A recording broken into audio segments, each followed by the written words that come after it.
sa saad roll. Kuule, aga mõnus ei ole seal. Episood 1. Meil on külaline otse Pariisist. Aksel Joonas Reedi. Eesti podcast. Ja võta. Nii, cut. Kohta tutvustada.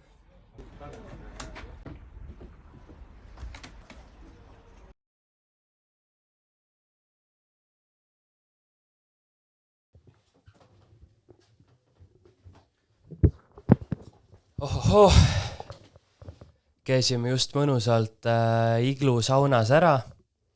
Tänud, et olete meid siia vastu võtnud. Peale ujumist oli päris kosutav. Saab sauna, saab kontoriruume, saab palju muud, nii et vaadake kindlasti Instast üle, mis nad pakuvad. Ja tegemist on hea asjaga. Isegi David Beckhamil on selline. Aga lähme asja juurde. Meil on täna siin külas Aksel Joonas Reedi, mees, kes tuli otse Pariisist nädal aega tagasi. LinkedInis otsis, kus Pariisi parimad croissantid on. Et ma tean sind esimest korda vist sellest ajast, kui sa hakkasid hambapesutablettidega kokku puutuma. Ja siis sa jõudsid AI-ni. Et päris selline kirju taust on sul olnud. Räägi, kuidas sa jõudsid hambapesutablettide juurde üldse? Absoluutselt.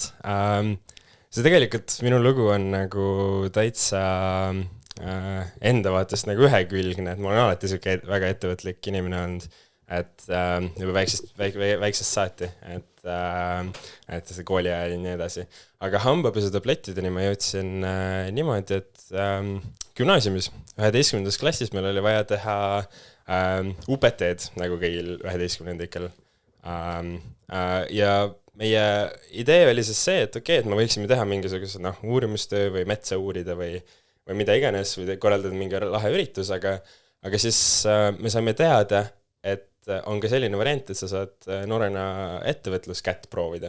Et see asi üldse ei olnud nagu, see oli 1-aastane plaan, et võtame siis nagu, mõtleme mingi idee välja ja teeme sellest, paneme äri püsti. Aga juhtus niimoodi, et meil hakkas, idee oli hea, inimestel meeldis. Hambapesu tablettide juures on siis tähtis ka see, et inimestel maitseks, eks ju. Et meie toode oli by far kõige parem tollel hetkel. 4 siis gümnaasiumi õpilase poolt tehtud. Ja see oli, läks nagu niimoodi, et me tegime kokku seda 3,5 aastat või vähemalt mina olin 3,5 aastat sellega seotud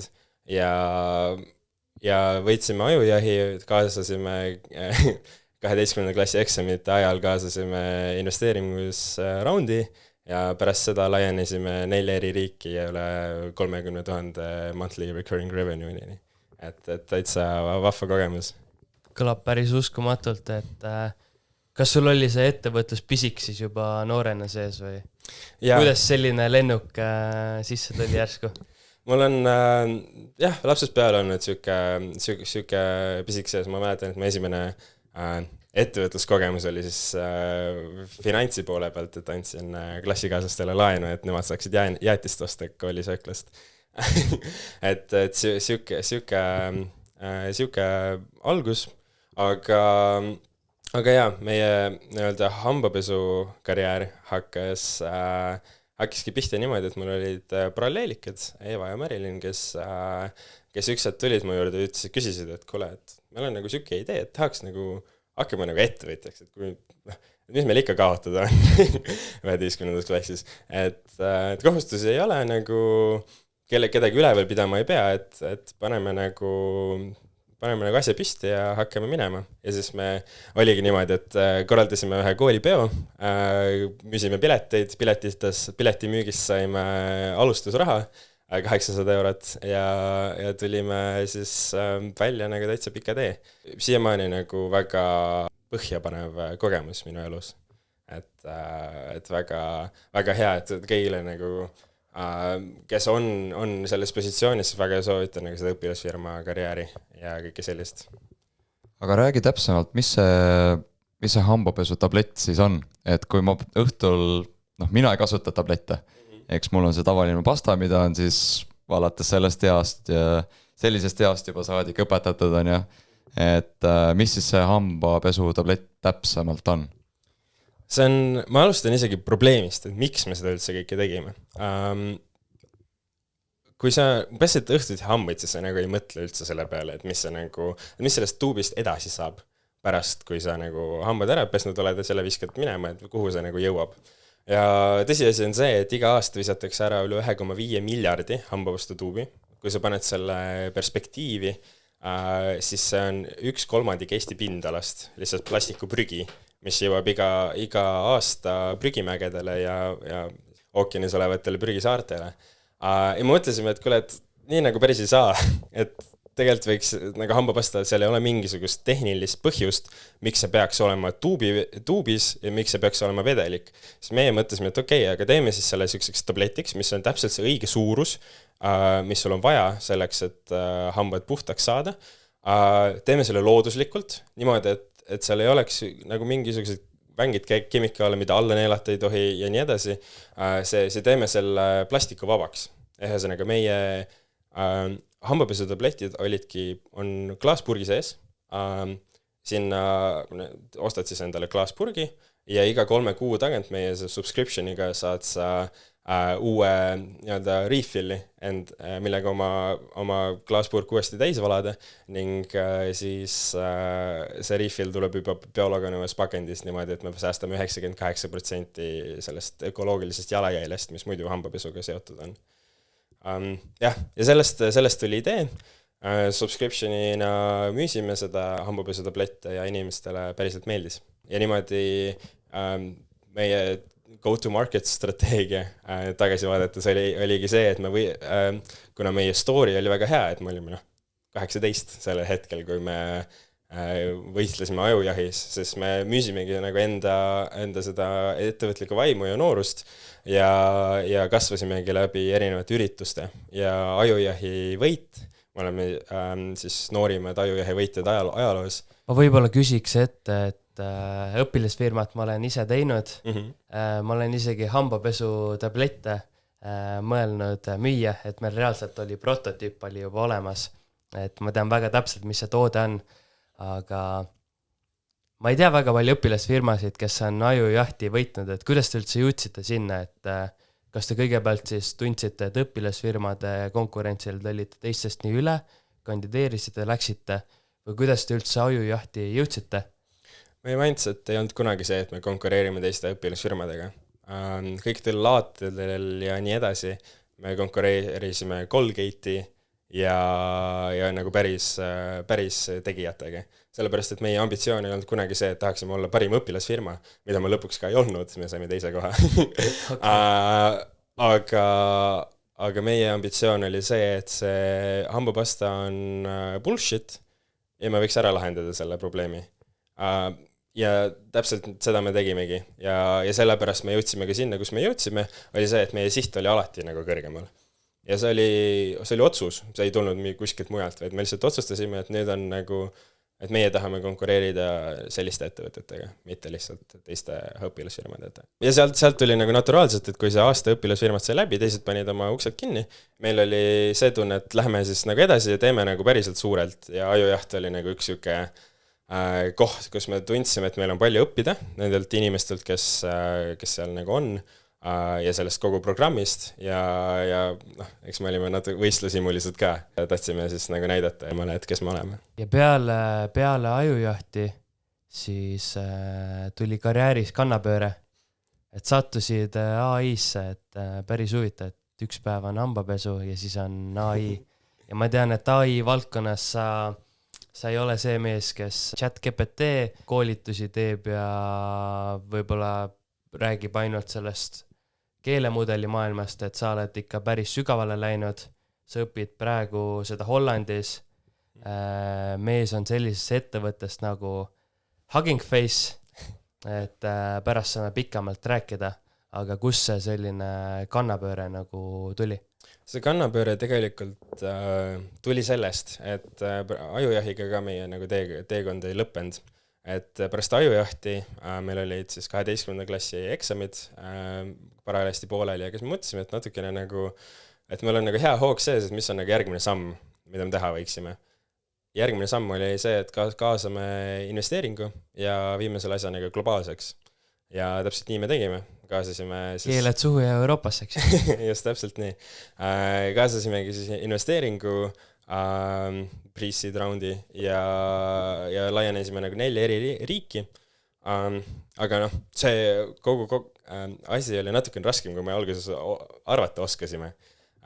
Tuli nagu kuidagi väga valusalt tuli ette see, et me ikkagi oleme nagu 18, et ei ole seda nagu elukogemust, mille pealt minna. Ja siis üks hetk ma saingi aru, et okei, et noh, minu kui siis nagu tehnilise liidi ülesanne on nagu teha asjad skaleeritavaks ja korda, eriti tehnilise poole pealt, aga ma ei oska teha seda. Siis mul oli 2 varianti, kas ma õpin omal käel või ma lähen ülikooli õppima seda. Ja ma sain aru üks hetk, et omal käel õppimine on 2 korda raskem, lihtsalt sellepärast, et sa pead aru saama, mis on valiidne informatsioon internetis ja kas sul seda päriselt vaja on. Ja see on vähemalt sama raske ülesanne kui õppimine ise. Ühesõnaga, ma valisin eriala, läksin Hollandisse Groningeni tehisintellekti õppima.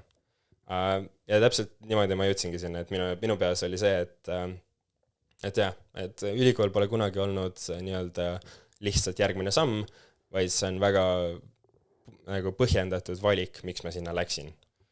Sest ma olin väga pikka aega nii-öelda ülikooli vastane, et ma arvasin, et seda ei ole vaja, et sa saad ka neid asju saavutada, mis sa tahad saavutada, ilma selleta, et sa ülikoolis käid. Vähemalt minu puhul siis. Aga sa rääkisid natukene sellest, et sa olid tehniline, siis oma selles hambapesuäris on ju. Aga mille siis selline otsus, et kui sa oma ettevõttes olid siis justkui see tehniline tüüp, et sa läksid just tehisintellekti õppima versus siis see, et sa lähed siis tavalist näiteks tarkvaraarendust õppima? Ma olin kõrvalt näinud, kui äge maailm see on. Ja oligi nagu täpselt see tunne, et kui ma saan kas minna nagu oma teadmistega laiemaks või ma saan minna kitsamaks. Ja ma tundsin, et okei, et see on midagi, mis mind tegelikult väga huvitab ja kui mul on see võimalus, siis ma tegelikult lähen kitsamaks, sellepärast, et jõuan kiiremini kaugemale selles alas, mis ma suhteliselt kindlalt sellel hetkel juba teadsin, et mulle meeldib. Ja meeldiski ja mul on väga õnnelik oma selle otsuse üle. Äge selle õpingute juures on ka see, et me tegelikult ei õpi mitte ainult nagu progemist, vaid progemine on suhteliselt 60-70% osa sellest, mis me õpime. Me õpime neuroteadust, seda, kuidas inimeste intelligents töötab, see, mis su peas toimub, see, kuidas psühholoogilised asjad mõjutavad sinu nagu kognitiivset võimekust ja kõike sellist ka. See on väga huvitav maailm ja enamus praeguse aja avastused tulevadki ikkagi nagu bioloogilistel ajenditel sellest, et kuidas meie ajus nagu asjad töötavad. Näiteks tehisnärvivõrgud on väga otseselt ülekantavad inimese aju mehhanismidesse.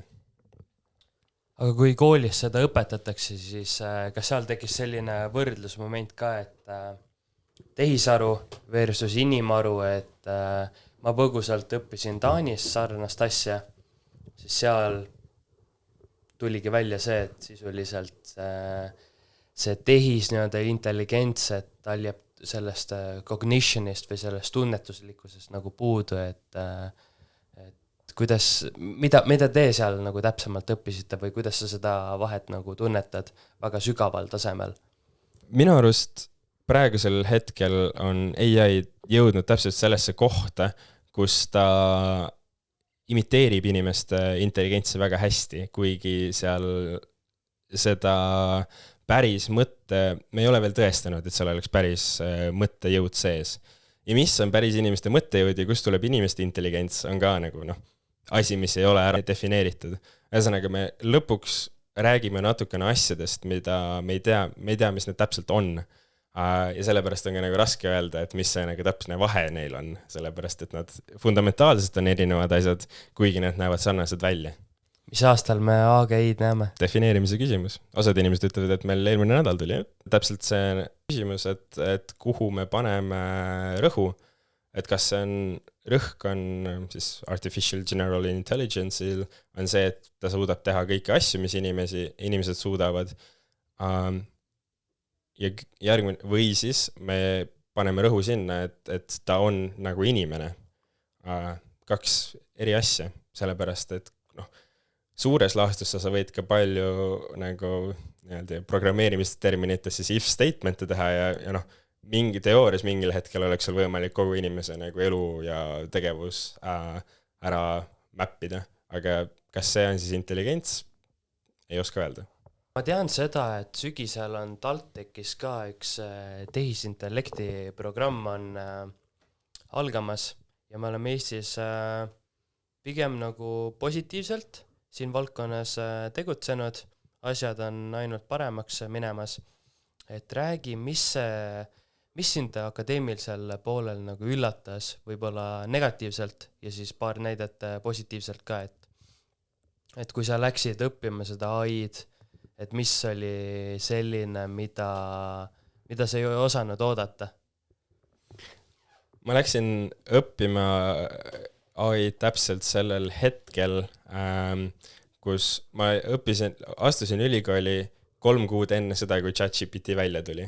Ühesõnaga, et minu nagu frame of mind oli... Räägime aastast ka siis. 2022. Aga kuulajatele lihtsalt. Ja.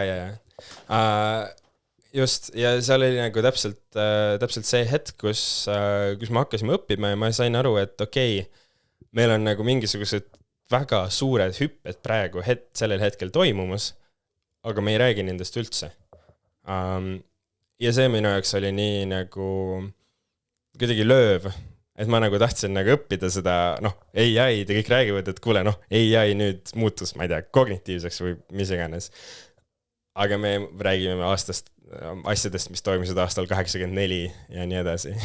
Et see oli nagu, natukene negatiivne pool, aga nüüd tagasi vaadates ma saan aru ka, sellepärast, et sa ei oska panna neid praeguseid arenguid perspektiivi, kui sul ei ole seda tausta, et kust need tulevad.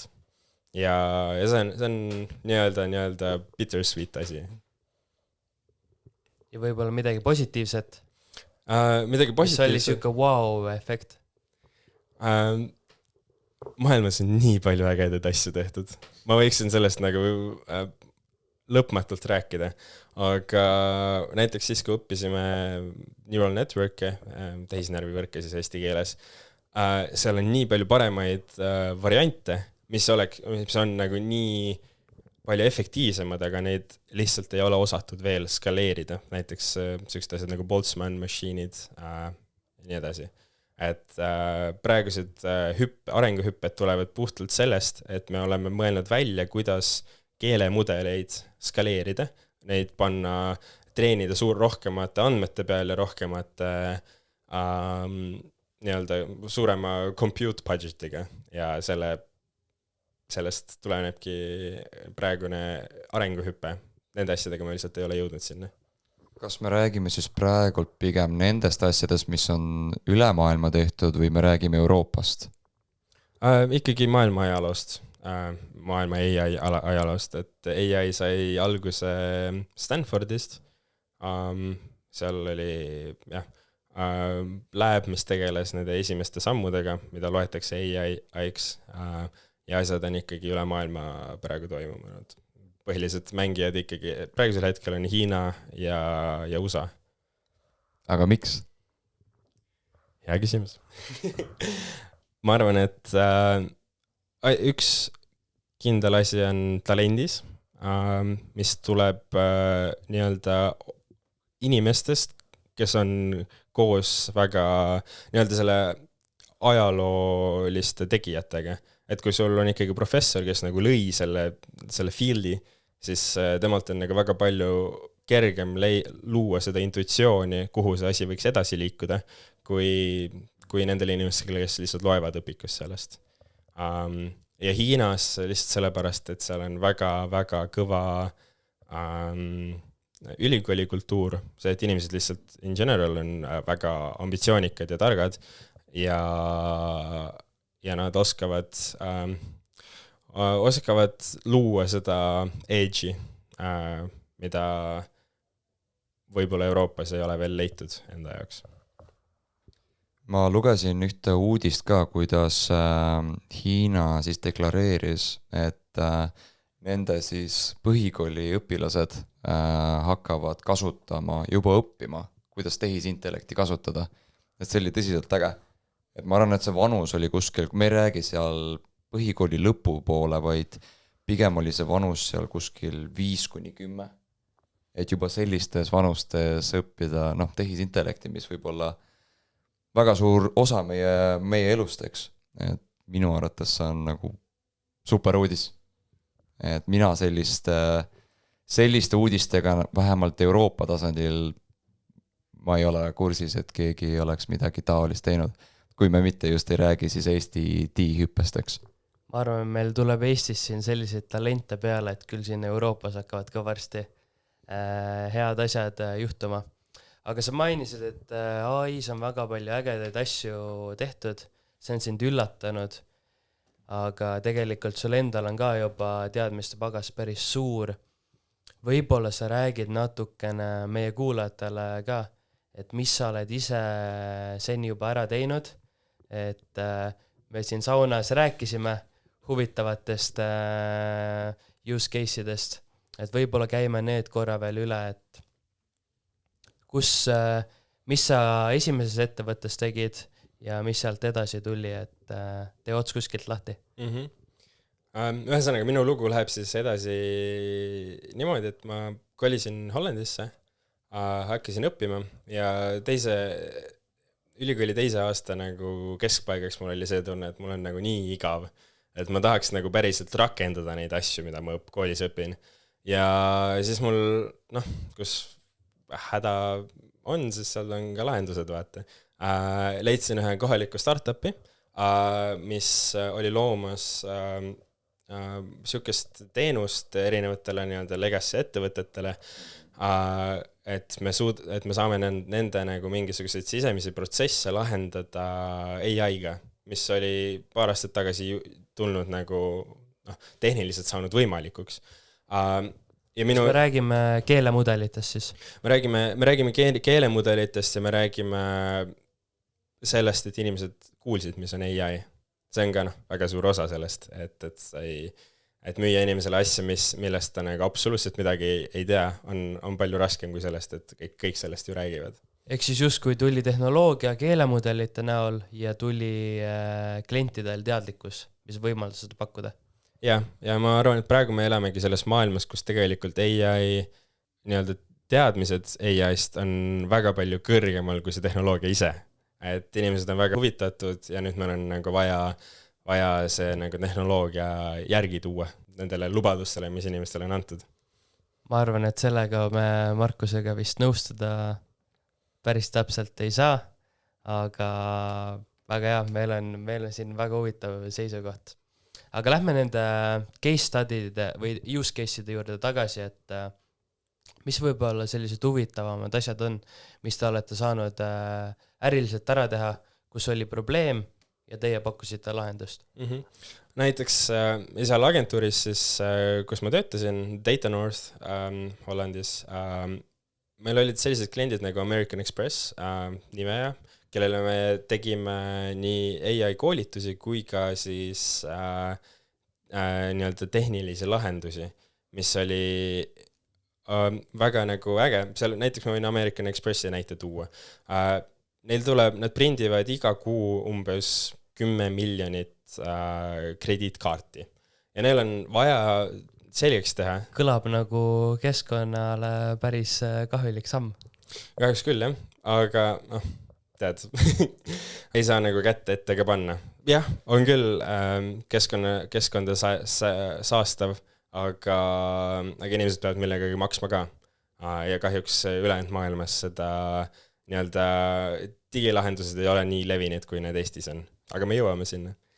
See, mis nende probleem oli, see on palju spetsiifilisem, et neil on nagu vaja selgeks teha, et need kaardid on õigesti prinditud nii-öelda siis all töövõtjate poolt. Et sa pead vaatama, et see kaart ise oleks õige suurusega, et need tähed oleks õige fondi ja õige cap lengthiga siis, ning need tekstid ja kõik asjad oleksid õige paigutusega ka.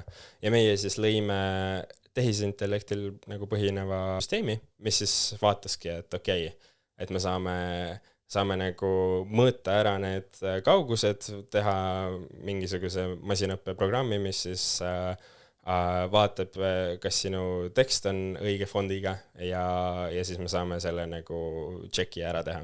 Ja nüüd praeguseks on see asi productionis ja mõõdabki umbes 10 miljonit kaarti iga kuu.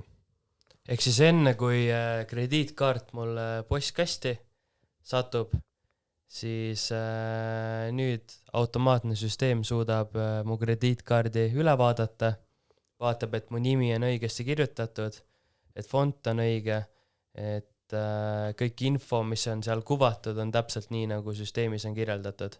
Saan ma õigesti aru? Just täpselt.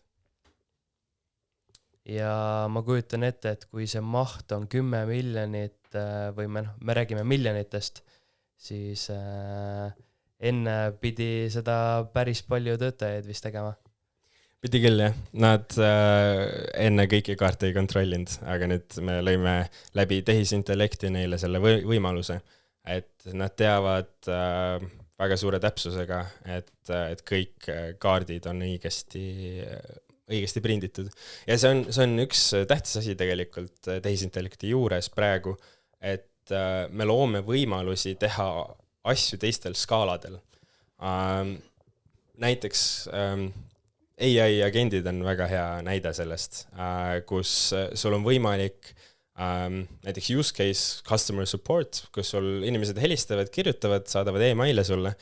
Sul on võimalik väga palju paremat kliendikogemust neile pakkuda läbi selle, et sul on iga kliendi jaoks eraldi AI, mis siis temaga suhtleb, tal on kogu informatsioon, mis peaks ühel kliendi support inimesele olema ja ta saab nagu luua selle experience'i palju meeldivamaks igale inimesele.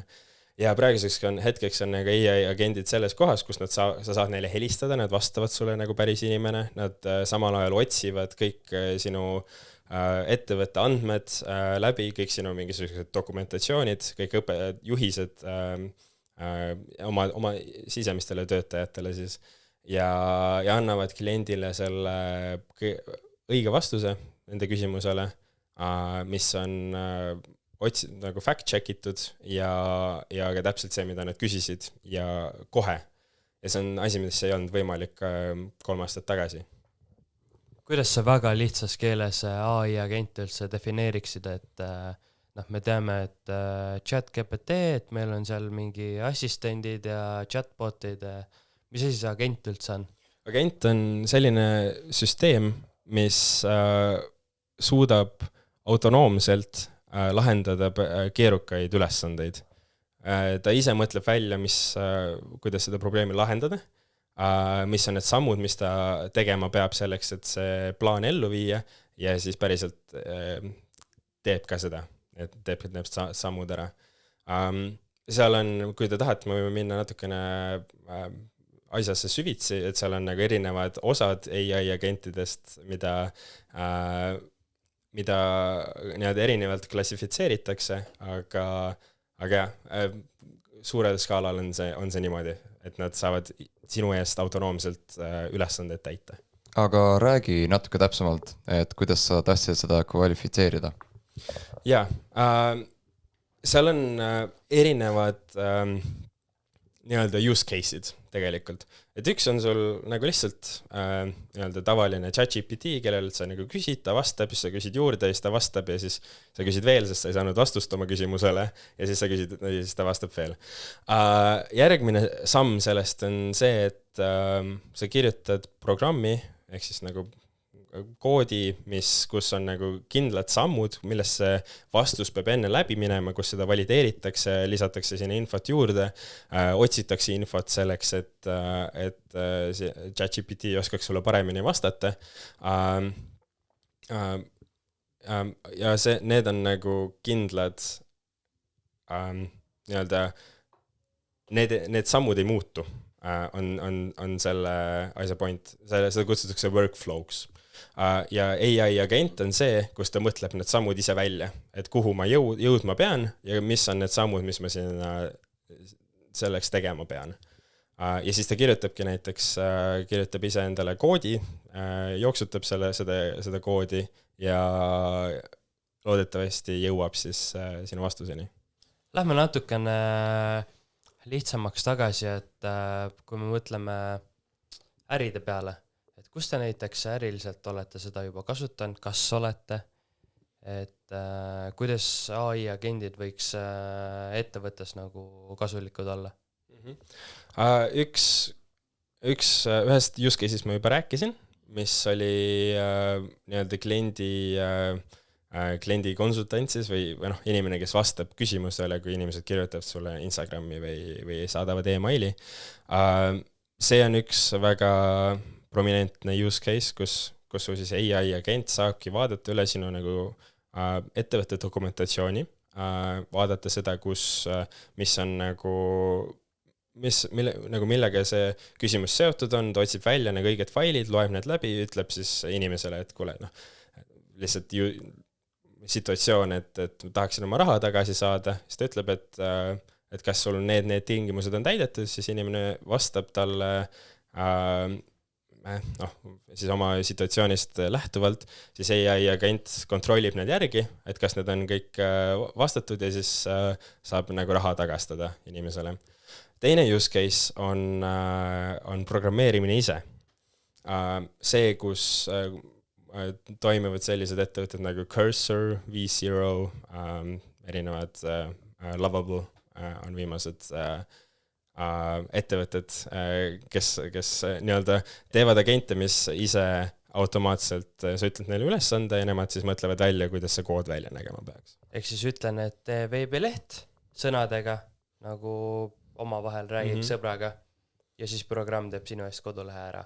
Just täpselt. Okay. Ja see, kuidas see tehniliselt töötab, ongi see, et ta mõtleb välja, et sa tahad, et sul oleks sinise taustaga veebileht, kus oleks minu logo peal, tahaksin, et seal oleks mingisugune sign-up form, tahaksin, et seal oleks landing page, kus on minu hinnakiri ja kõik muu olemas, ja siis tema mõtleb välja kõik sammud ja selle arhitektuuri, kuidas see kõik ehitatud peaks olema.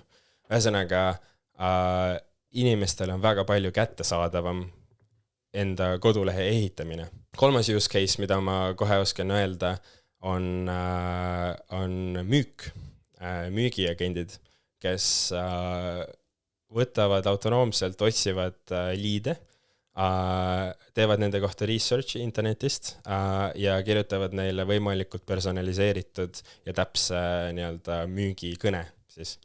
Ja seda saab sammu veel edasi viia, kus sul ongi AI agendid, kes teevad cold call'e, ehk siis sul on nagu sinna see helimoodul otsa pandud ja nad helistavadki inimestele, räägiksid nagu päris inimesega.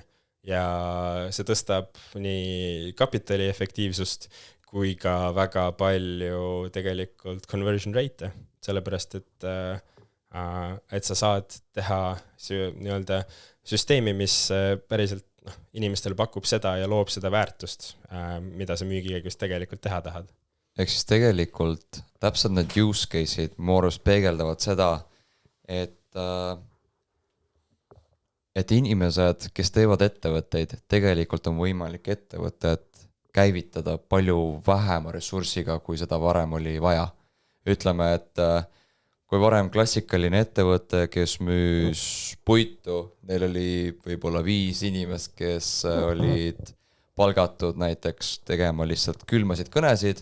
Ma arvan, et nende selline päevane eesmärk võiks olla 20-50 kõneeks, siis tänapäeval me võime ju lihtsalt osta endale subscriptioniga ühe AI agendi, kes helistab, kui neil on lead list on ees, neil on olemas personaliseeritud sõnumid, siis tegelikult ju võib nii suures mahus, nagu sa ise ratsid ja soovid neid kõnesid ju teha, eks? Just täpselt, et see on kõik tänapäeval võimalik, pead lihtsalt üles otsima need providerid, kes seda siis pakuvad. Mul tekkis kohe küsimus, kuna meie Markusega oleme ka leidnud, et müük on päris kasulik, kus me saame seda AI-d ära kasutada ja just nimelt keelemudeleid, mis on täna hästi kättesaadavad. Siis kuidas sa kommenteerid seda, et me hakkame nüüd robotite või mingi botidega suhtlema, et meil ju meeldib inimestega suhelda, et kas meil siis kaob see inimsuhtlus ära, kas inimestele üldse meeldib selline tegevus, et kuidas see inimene versus arvuti, see suhe nagu on, kas sellega on nagu probleemi tekkinud ettevõtetes, ava võib-olla seda maad natukene. See oleneb hästi palju sellest, kui hea su see bot või AI on seal taga. Kui sul on vanakooli moodi, et vajuta 3, kui tahad rääkida inimesega, siis see ei ole nagu päriselt see customer experience, mida sa otsisid. Sa tahad lahendust oma probleemile. Sul otseselt ei ole nagu see, et tahaks lihtsalt sõbra maaliga rääkida. Et tahaks nagu, et keegi päriselt mõtleks minu probleemi peale, saaks aru, et see on nagu päris probleem, mis mul on, ja siis lahendaks selle ära ka. Ja ma arvan, et see on tänaseks päevaks võimalik AI agentidega. Et meil on, lihtsalt alati on tekkinud, kuna need asjad ei ole olnud nii edukad siiamaani, siis meil on tekkinud selline eelarvamus, et need asjad, ma tahaksin päriselt inimesega rääkida, mitte toidupoe kassas seda ekraani toksida. Aga kui sul on vaja kiiresti probleemile lahendust, siis praegu tehnoloogia võimaldab seda.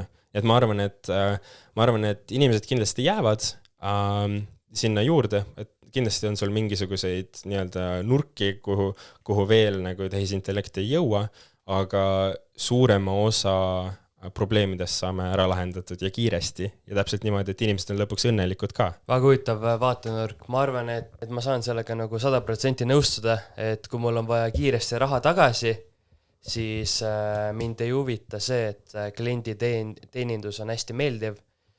Mul on probleem, ma tahan raha tagasi saada. Aga näiteks, kui ma lähen reede õhtul kuskile restorani, mul on palju aega, ma lähengi nautima, seda aega veetma, siis ma soovin, et inimene on seal vastas, eks ju. Et AI hakkab tekitama väga hästi seda sorteerimist, et kuskil momendis mul on inimene vastas ja kuskil on lihtsalt see, et efektiivsus ja tulemustele orienteeritud, mis annab inimestele seda, mis nad tegelikult tahavad. Just, täpselt nii ongi. Ma lihtsalt ühe kommentaari tahaks sellele öelda, on, et praegusel hetkel ei ole enam trade-off või sa ei pea valima kas hea kogemuse või siis automatiseerimise vahel. See saab olla 2 asja ühes. Ja see on asi, mis on alles viimase 2 aasta jooksul võimalikuks saanud. Laienda oma vaatenurka korra. Näiteks, kui me võtame, et sa helistad ja tahad nagu oma küsimusele vastust saada. Helistad ettevõttesse, kus sul on vaja, et sul on nagu toode tuli katkisena nagu kohale, tahaks nüüd nagu aru saada, et mis sellega teha saab.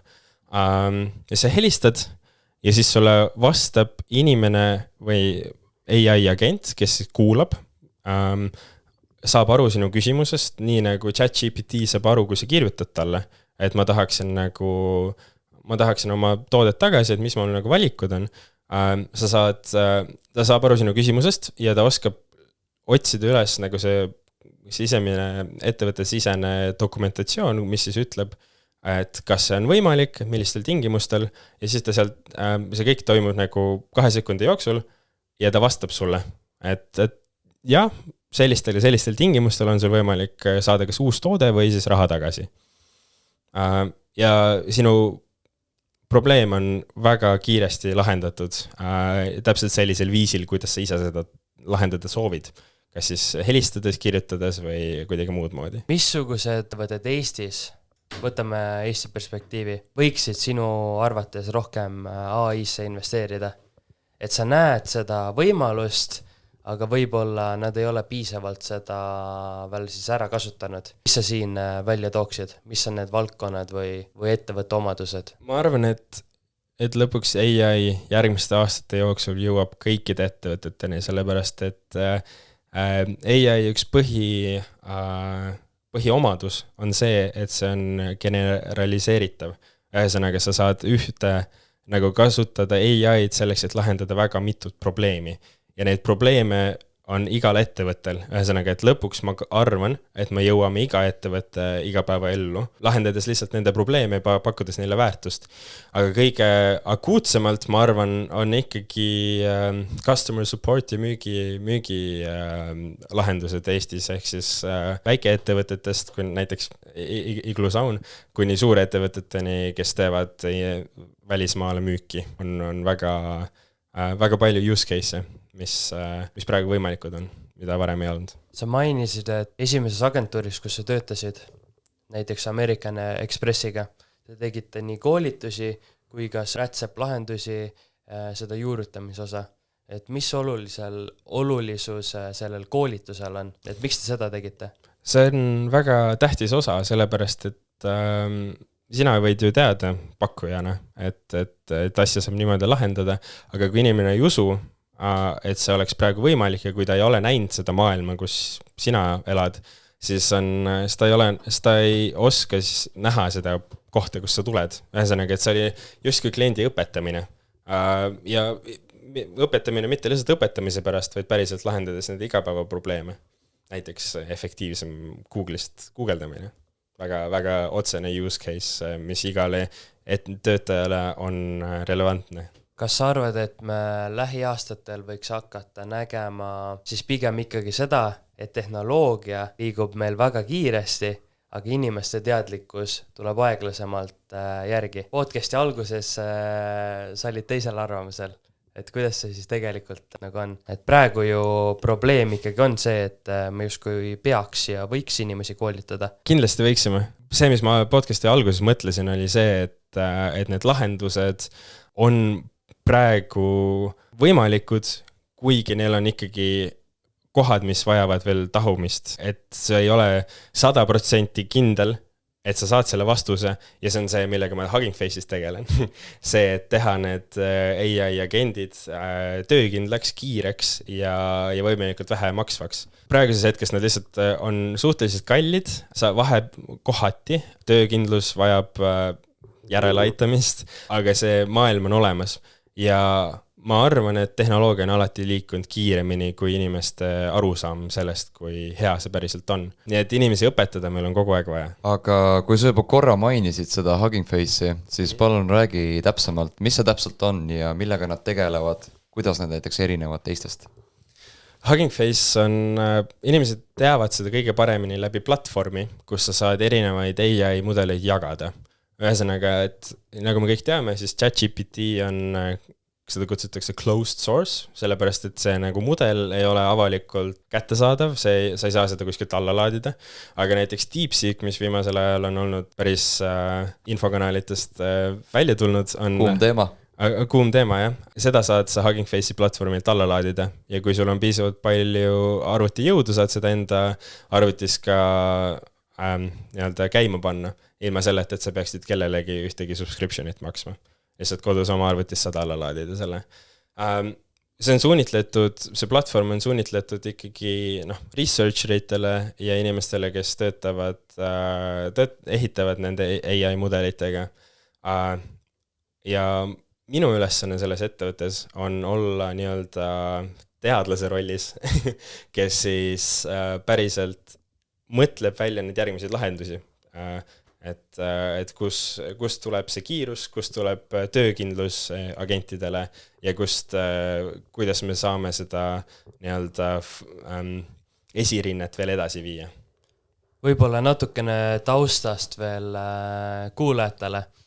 Et nii palju, kui ma ise uurisin, siis tegemist ei ole sellise pisikese mingi startupiga, et me räägime ikkagi unicornist, kelle valuation siin ulatub juba miljarditesse, kellel on Pariisis, nagu sa ütlesid, 5-korruseline kontor, pakutakse töötajatele väga häid elamistingimusi, kortereid. Hiljuti vist see nädal ma lugesin, et te olete ka robootikasse liikumas. Jaa, absoluutselt. Vastab tõele? Jaa, Hugging Face on tegelikult globaalne ettevõte. Ja me teeme väga palju rohkem kui see lihtsalt see platvorm. Platvorm on lihtsalt kõige tuntum asi sellest.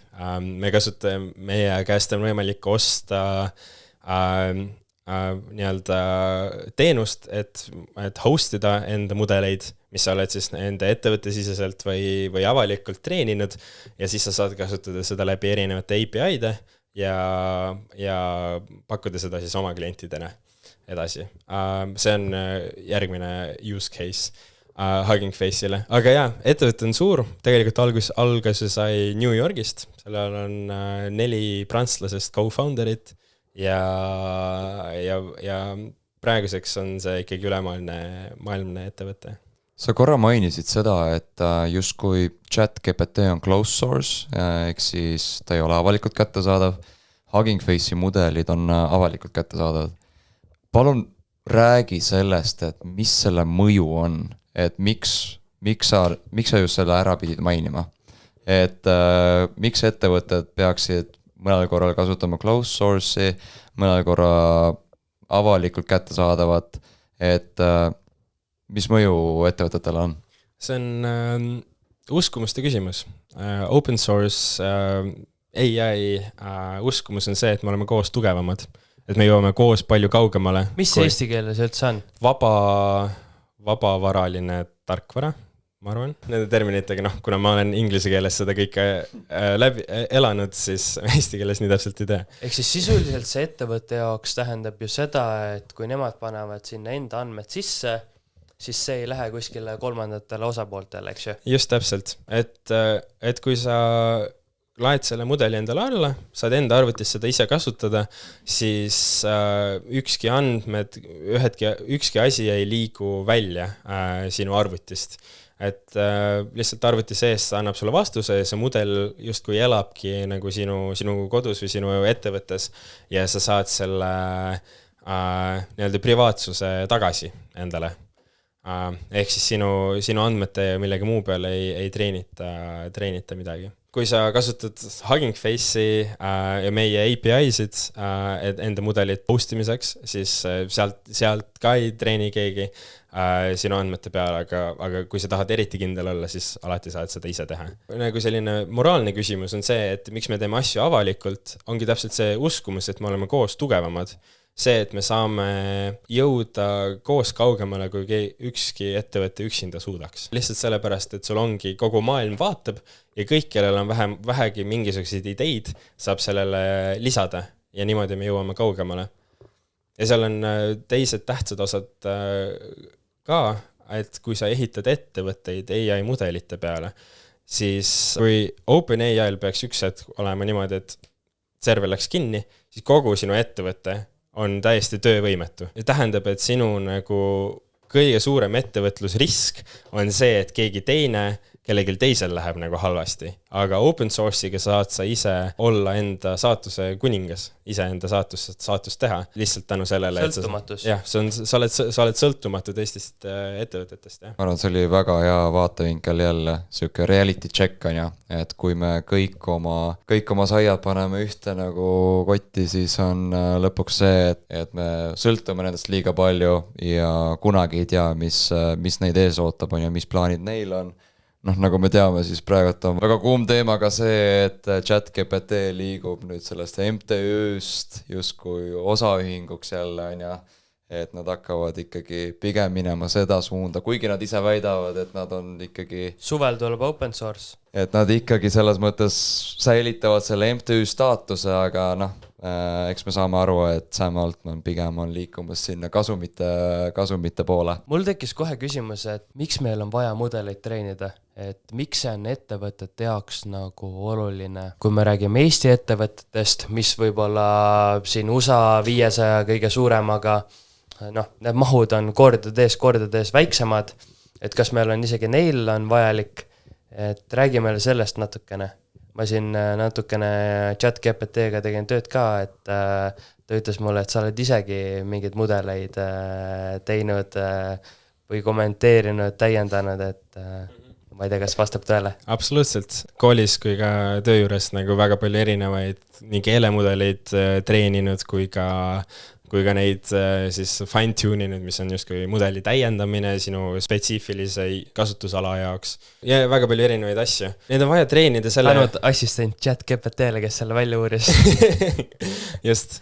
Ja see, miks seda teha, on lõpuks see sama põhjus, miks me üldse innovatsiooni teeme. See, et inimestel saaks olla parem elu. Et sa ei peaks tegelema vanasti siis inimeste ümberühendamisega, et kui sa helistad, ütled, et tahaksin vanemale helistada, siis keegi peab panema ühest nupust teise nupu juurde tõstma. Täpselt sellel samal põhjusel, et me saame teha inimeste elu lihtsamaks ja inimeste elu, et anda inimestele ruumi nautida neid häid asju elus, selle asemel, et töötada ennast surnuks nii nagu paljud inimesed seda teevad kahjuks tänasel päeval. Aga võtame konkreetsema näite, näiteks finantssektor või meditsiinisektor, ettevõtte Eestis. Täna neil arvatavasti majas sees, kõikidel kindlasti oma mudeleid ei ole. Miks nad võiksid mudeli kasutusel võtta? Mis neil konkreetsemalt siis paraneks? Ma korra lisaks siia juurde veel, et korra sa küsisid mudeli treenimise kohta, et pigem on nagu see küsimus, et kas nad peaksid kasutama mingid olemasolevaid või nad peaksid ise enda jaoks midagi treenima? Ma arvan, et kõikidel inimestel, kes ei ole Microsoft, OpenAI, Anthropic, Hugging Face, erinevad väga suured ettevõtted, ei ole mõtet ühtegi mudelit treenida. Sul on äärmisel juhul mõistlik mudeleid fine-tunida, mis ei ole algusest, mis on lihtsalt see, et sa võtad olemasoleva mudeli, teed seda natukene spetsiifilisemaks enda nagu vajaduste järgi ja siis kasutad seda. Aga algusest peale mudelit treenida ei ole mõistlik lihtsalt sellepärast, et see kapitali maht, mis sul sinna läheb, on ikkagi sadades miljonites. Kas 2030 ettevõtetel oleks siis vaja fine-tunida mudeleid? See on hea küsimus. Küsimus on tegelikult seisneb selles, et kas me jõuame AGI-ni või mitte. Seni, kuni me sinna pole jõudnud, on vaja seda teha. See, kas me 30. aastaks jõuame sinna, on juba järgmine küsimus. Ehk siis, kui AGI tuleb, siis meil ei ole mudeleid vaja. Sain ma õigesti aru? Siis meil ei ole vaja neid enda asjade jaoks treenida, sest nad juba oskavad seda. See oli see, mis ma mõtlesin. Et kui sul on just kui nad hakkavad ise mõtlema. Neil on piisavad oskused selleks, et sinu probleemid ära lahendada. Sa ütled, et siin on minu PDF-id, slaidid, asjad, arved ja tee ettevõtlust umbes ise. Jah, no põhimõtteliselt. See on võimalik. Kõlab päris hirmsalt, et ei teagi, kas see on hea või halb. Kuidas sa suhtud sellesse, et AI hakkab töökohti väga suurel hulgal muutma? Me hakkame tegema arvatavasti ümberpaigutusi, mingid töökohad tekivad juurde, mingid kaovad ära või siis nende tähtsus. See koormus kindlasti langeb. Kas sa oled seal näinud mingid huvitavaid trende? See on kindlasti väga tähtis küsimus selle kõige juures, sest lõpuks miks me seda teeme on ikkagi, et inimestel parem oleks, mitte et neil halvemaks läheks. Ja see on küsimus iga tehnilise innovatsiooni juures, et kui meil tulid autod, siis hobuste hooldajaid olid väga palju vähem vaja. Kui meil tulid telefonid, siis postiljoone oli vähem vaja. Asjad muutuvad ja need ilmselt jäävad alati muutuma. Hirm on kindlasti suur ja absoluutselt häid lahendusi veel ei ole, aga seal on väga suur nii regulatoorne kogukond kui ka nii-öelda research community, kes tegeleb selle probleemiga. Et ma arvan, et me jõuame nende lahendusteni. Ja ma arvan, et asjad lähevad ikkagi paremaks, mitte halvemaks. Ehk siis pigem tekib töökohti juurde? Ma arvan, et pigem tekib töökohti juurde või siis me jõuame kohta, kus sul ei ole vaja töötada. Sinu vajadused on kaetud läbi automatiseeritud süsteemide, kus sinu roll on täpselt see nii palju, kui sa tahad, et see ise oleks. Ehk siis kujutame ette, aasta on 2041, avalik sektor maksab igale inimesele 2000 eurot, kõik elavad hästi. Inflatsioon ka, teeme 4000. Agendid töötavad, meie naudime Iglus vaadet, teeme podcasti, käime ujumas ja selline see elu hakkabki välja nägema. Võib-olla, eks me saame teada. Aga tulles tagasi korra selle Hugging Face'i juurde, siis sa mainisid väga sükest huvitavat faktorit, et te justkui toote entusiastid, inimesed, kes huvitavad tehisintellektist, selle treenimisest ja ühendad spetsialiseeritud, kas või sinu näitel inimestega ja nende abil siis proovite siis luua uut innovatsiooni, kas ma sain õigesti aru? Põhimõtteliselt küll. Hugging Face'il on väga palju ressursse, kust õppida, mis nagu väga baastasandist, et mis üldse AI on, kuidas see päriselt tehniliselt töötab, kuidas seda ise ehitada, kuhu seda päriselt rakendada, kõik need asjad on avalikult olemas ja Hugging Face'i tutorialid on sellised asjad, millest ma olen ise algusest peale õppinud. Et naljakas on nüüd olla see, kes neid koostama hakkab. Nagu minu näitel siis näha, et asi töötab ja et kui on päriselt huvi kaasas olla kogu selle maailmaga, siis see on kindlasti õige koht, kus olla. Kõik entusiastid on oodatud ja kõigil, kellel on ideed, me tahame neid ideid kuulda ja seda saab teha, ongi Hugging Face'i platvormil huggingface.co. Vaadake kindlasti üle, aga lähme edasi, et kuidas sa siin järgnevat 5-10 aastat näed AI sektoris? Mis sind hoiab siin, mis see põnevus sinu jaoks on ja mis sa näed kõige rohkem siin muutuma võib-olla hakkab, et ma arvan, et asi läheb ainult suuremaks, inimesed saavad järjest rohkem väärtust sellest. Praegusel hetkel ChatGPT on olnud inimeste jaoks suhteliselt kitsal alal kasulik.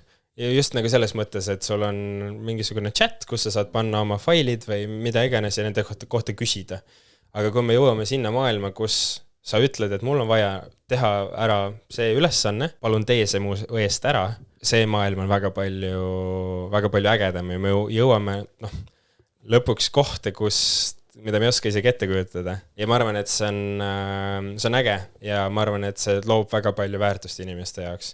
Ma arvan, et see on järgmise 5-10 aasta teema. Ehk siis industry's räägitakse, et 2025 on agentide aasta ja ma arvan, et see läheb veel kaua aeg edasi. Luuakse väga palju väärtust ja väga palju siis puhkepäevi justkui juurde, et tööd jääb vähemaks, vaba aega tekib rohkem, et kõik märgid näitavad justkui seda, et saame hakata rohkem puhkama ja elu nautima. Või siis tekib tehnoloogias see, et luuakse uus lahendus, tekivad uued probleemid või siis probleeme tekib veel rohkem, eks ju. Nagu meil eelneva suure muutusega tekkis nutitelefonidega, et tulid nutitelefonid, täna on kõikidel nina on telefonides ja hakkasid tulema mentaalsed probleemid, teised, kolmandad, neljandad asjad, ekraanid hakkasid aina suuremaks minema ja nüüd tegelikult me räägime juba isegi kiipidest, mida hakatakse ajusse siirdama, et meil AI oleks veel lähedamal kui telefoni ekraan. Et kas sa oled selliste võib-olla mitte nii populaarsete lahendustega ka kokku puutunud kuskil laborites, ülikoolis, mis on niisugused huvitavamad seadmed, mis võivad siin suuremat hulka inimesi mõjutama hakata? Seadmete poole pealt ma olen näinud, et viimaste aastate jooksul on üritatud teha niisuguseid asju, mida sa saad nagu nööbina kaasas kanda ja siis ta nagu kuulab ja aitab sind nagu sinu igapäevaelus. Need siiamaani nii palju, kui ma tean, ei ole käima läinud, aga ma näen suurt potentsiaali tegelikult robotites, mis saavad näiteks teha tehastes tööd. Siuke ettevõte nagu Figure on USAs, kes näiteks BMW tehastes praegu tõstavad robotid erinevaid autoosasid kokku ja teevad seda ööpäev ringi, tehes seda auto kokkupanemise osa väga palju lihtsamaks ja kiiremaks ja lõpuks ka siis odavamaks. Nüüd ka juba Apple'is tegelikult on need samad robotid. Samamoodi ka Mersus, et neid näiteid on päris palju. Nii et Ralf, kui sa ükskord lähed restorani sööma, siis võib-olla hoopis teenindajaks on robot. Ma loodan, et järgnevad 5 aastat ma saan veel inimesi nautida seal. Ma loodan ka, et ikka restoranides saab päris inimesega rääkida. Aga autot hea meelega, kui ma saan Mersu 20% odavamalt, kui robot on selle kiiremini valmis teinud, siis miks mitte? Millul on eesmärk ju see, et ma saaksin auto kätte. See, kas seda tegi inimene või seda tegi robot, mul ei ole vahet. Lõpuks on win-win nii autotootjale kui siis autokasutajale.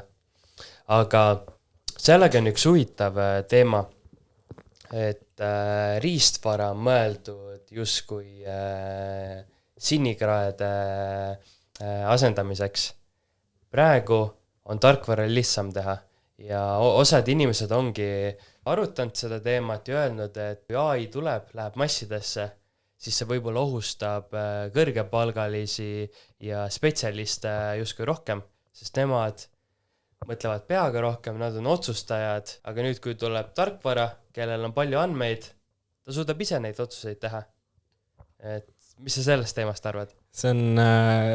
See on tegelikult trend, mida on AI-s alates 80-ndatest nähtud, et rasked asjad on kerged, nagu otsuste tegemine, ja kerged asjad, näiteks riiete voltimine on pagana rasked. Et jaa, ma arvan, et see on see maailm, kus me elame, kus inimesed, kes töötavad arvutitega, et nende nagu elu läheb väga palju nagu kiiremaks ja nende elu läheb ka lihtsamaks läbi selle, et AI aitab neil nagu hea kaastöötajana nende tööd teha. Üks väga äge näide tegelikult on ettevõttest, kes teeb turundust niimoodi, et nad tegid AI, mis on justkui sinu jaoks kaastöötaja, et ta mõtleb välja mingisugused turundusplaanid, erinevad asjad, kuidas võiks ettevõtet promoda, tuleb sinu juurde nende ideedega, küsib tagasisidet, küsib, et kuule, mis sa nendest arvad, mida sa muudaksid, ja siis sa saad talle anda tagasisidet, ta läheb uuesti tööle. Ja sina saad samamoodi minna tema juurde ja küsida, et kuule, et okei, mul on nagu sellised ideed, mis sa nendest arvad, ja siis ta põhjendab sulle erinevate vaatepunktide alt, et miks see võiks olla hea või miks see võiks olla halb asi, mida teha. Ja ma arvan, et sellised lahendused on lõpuks see, kuhu me jõuame, sest see teeb sinu tööd efektiivsemaks. Sa ei pea lihtsalt nii palju tükina asju tegema, aga sinu väärtus kui ideede generaatorina jääb alles. Ma arvan, et see on realistlikult see tulevik, kuhu me jõuame. See on justkui, tegelikult on tehtud ju selle kohta kui uuring, et mis töökohti hakkab siis AI mõjutama, eks, mida on ka ju tegelikult MKM-ist võimalik lugeda, et minu arvates seal oli 60%, üle 60% siis hakkab AI mõjutama nende töökohti, kes on justkui spetsialistid, ehk siis tippspetsialistid. 5% oli vist see, et AI võib täielikult nende töökohad ära kaotada ja siis oli ülejäänud protsendid olid siis need, kes on justkui need sinikraed, et kelle töökohta on siis vähemalt praeguse info järgi, keda siis AI ei hakka mõjutama. Praegu on mõttekoht, et mida tegema peaks, kas ma peaks siis nagu AI-d rohkem õppima, selles tehnoloogias väga oskuslikuks saama, või siis peaksin minema teist rada ja hakkama füüsilist tööd tegema, et kuhu poole me nagu liigume. Ehitajaid ja turumehi on ikka vaja, et AI vähemalt lähitulevikus sul torusid korda veel ei tee. Aga ma arvan, et hea viis sellele läheneda on tegelikult niimoodi, et sa oled valmis ja huvitunud sellest nagu teemast, et kuidas AI saab sinu jaoks kasulik olla. Et sa saad jätkata oma rada, aga olla valmis sellele, et okei, et äkki minu töö saab olla efektiivsem tänu sellele.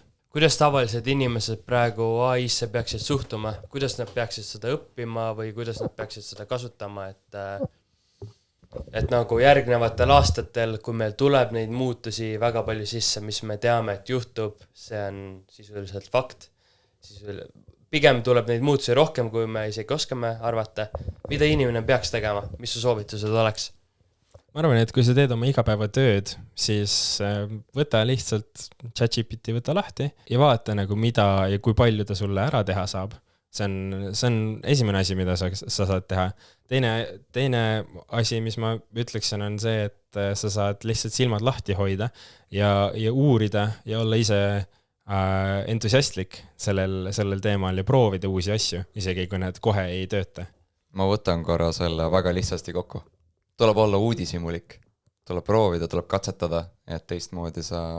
Tuleb olla uudishimulik, tuleb lugeda Eesti igapäeva uudiseid ja nii lihtne see ongi. Et siis on võimalik edu saavutada ja ei pea võib-olla arvuti tagant ehitusplatsile või siis torutööde taha hüppama. Täpselt, aga käed külge, et mina omas kogemusest oskan öelda, et see on kõige parem õpe. Just. Kus valdkondades meil võib veel AI päris palju mõjutama hakata, et ma ise olen mõelnud väga palju meditsiini peale, aga noor kollektiiv, nagu meil siin täna on, kunagi oleme eliitkoolides õppinud, ülikoolides oleme käinud, teame seda akadeemilist poolt päris palju, et võib-olla räägime, et mis muutusi me hariduses hakkame nägema. Et AI on päris huvitav tööriist ka siin. Absoluutselt. Kuna ma olen ise ka ülikoolis praegu, siis minu jaoks kõige suurem kasutuskoht on ikkagi küsimisel, et sa saad küsida abi ChatGPT käest, et kui sa või ühegi teise AI süsteemi käest, et sa saad küsida, et kuule, ma ei saa aru sellest teemast, et kas sa saad mulle seletada. Ja siis ta seletab sulle ja kui sa ikka veel aru ei saa, siis ta on täpselt selline süsteem, mis mitte kunagi ei jää vastust võlgu. Et, ja kunagi ei ärritu ja ei pane sulle hinnangut, kui sa ei tea, mis on väga vabastav tunne tegelikult õppimise juures. Nii et ma soovitan seda proovida. Seal tuleb olla nagu valvas just selles mõttes, et sa pead seda tegema koos õpikuga ja koos nagu päris õppematerjalidega, sellepärast et maailmas tehakse näiteks matemaatikat, tehakse väga erinevat viisi. ChatGPT on kõiki neid viise näinud ja ta võib sulle õpetada midagi, mida sa õpetaja sulle koolis ei õpeta, mis võib tuua lihtsalt kaasa selle, et teil on mingisugune lahkarvamused lõpuks. Ehk siis nagu tarkade inimeste asi, et saad väga palju kasu siis, kui oskad seda kasutada. Ja see, kuidas kasutama õppida, on uudishimu ja võib-olla ka mingisugused erinevad uudislehed või väljaanded. Kui see asi läheb nagu lihtsamaks, need tööriistad on nagu väga mugavad, mis see meie probleemi lahendamise oskustega teeb, kuidas see võiks mõjutada meie tulemusi matemaatikas näiteks, kui loogika ülesannete lahendamine. Et meie koolis pidime tegema väga puiselt õpik lahti, 5 peatükk, täna õpime ruutvõrandeid ja läheb, eks ju. Omal ajal, jah, siin mõni aasta tagasi tegelikult ei olnud liiga palju aega tagasi.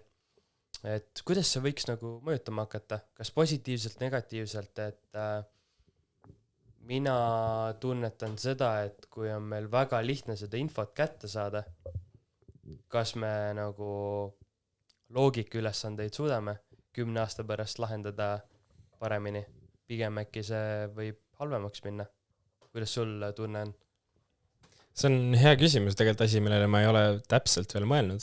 Ma arvan, et inimeste eripära tulla välja uute ideedega ja leida uusi lahendusi saab väga palju rohkem päevavalgust tulevikus, sellepärast, et üks suur viga nende praeguste AI-süsteemide juures on see, et nad on põhimõtteliselt ütlevad sulle asju, mida nad on varem näinud. Ühesõnaga, uute ideede peale tulla on ülimalt raske. Asi, mis inimestel tuleb suhteliselt, võrreldes siis praeguse AI maailmaga, tuleb väga hästi välja. Ma arvan, et probleemi lahendamise koha pealt see võib juhtuda niimoodi, et inimestel probleemi lahendamise oskused arenevad tahapoole. Ma ei oska öelda. See on justkui nagu treening, eks ju. Meil omal ajal olid väga suured nagu raskused, me pidime iga päev sisuliselt neid probleeme lahendama, meie see oskus läbi selle nagu paranes. Täna on see, et sama olukord, chat GPT-sse sisse, sa ei pea isegi kirjutama enam, vaid võtad selle hääleassistendi ja ütled, et kuule, et mul on selline situatsioon, kuidas sa lahendaksid. Ja inimesed võtavad selle, kopeerivad ja täpselt nii nagu lahendavadki. aga me korra puudutasime siin juba tööriistu, et äkki siis sa jagad oma tööriistakasti, et mis korra sa juba puudutasid ChatGPT-d, et kas sa midagi lisaks ka sellele kasutad ja mille jaoks? Minu jaoks on, kuna mina olen tegelikult selle poole peal, kust ma nagu ehitan neid tööriistu, siis suhteliselt tegelikult võrreldes paljude teiste inimestega suhteliselt vähe kasutan erinevaid tööriistu. Aga näiteks minu igapäevatöös on hästi kasulikud cursor, mis on koodi kirjutamiseks, kus ongi lihtsalt assistent kõrval, et sa saad nagu küsida, öelda talle, et kuule, et mul on see ülesanne, tee mulle landing page, ta kirjutab sulle selle valmis, siis sa saad ise seal üle vaadata selle, et kes on nagu õigesti ja nagu täpselt programmeerimisagent, eks ju? Ja programmeerimisagent, et ta aitab sind väga palju ja mind on lihtsalt iteration cycle'id on väga palju lühemad, et sa saad testida ja katsetada 10 korda kiiremini, kui muidu sai. Googledamise juures, ma Google'it tegelikult tänapäeval kasutan suhteliselt vähe. Ma kasutan selliseid teenuseid nagu Perplexity ja minu isiklik lemmik on exa.ai, mis on mõlemad USAst tulevad startupid, kes tuginevad sellel mõttel, et kui head informatsiooni sa leiad siis, kui sa paned millisekundite asemel 10 minutit informatsiooni otsimisse. Et kui sul on 10 minutit, kui palju paremat infot sa tegelikult leiad. Mina näiteks otsin erinevaid teadusartikleid, erinevaid uudiseid läbi selle, erinevaid nii-öelda, kui mul on mingisugune idee, mida ma tahan valideerida, siis informatsiooni selle kohta otsin Exast ja ma olen väga, väga õnnelik selle üle. Ehk siis lihtne, ChatGPT teeb suure enamusest ära ja paar asja veel, mis sa siis lisaks kasutad. Et väga head mõtted, ma arvan, et siinkohal me saamegi juba natukene otsad kokku tõmmata, et oleme juba täna päris pika episoodi enda jaoks teinud, aitäh sulle, Aksel, väga huvitavad mõtted. Tänud ka minu poolt ja tänud meie külalisele. Teie ees oli Aksel Joonas Reedi, Ajujahi noorim võitja, tuleviku HI superstar ja mees, kes hakkab Hugging Face'is mudeleid küpsetama. Just nii, aitäh! Aitäh sulle! Aitäh! Aitäh! Oi, fuck.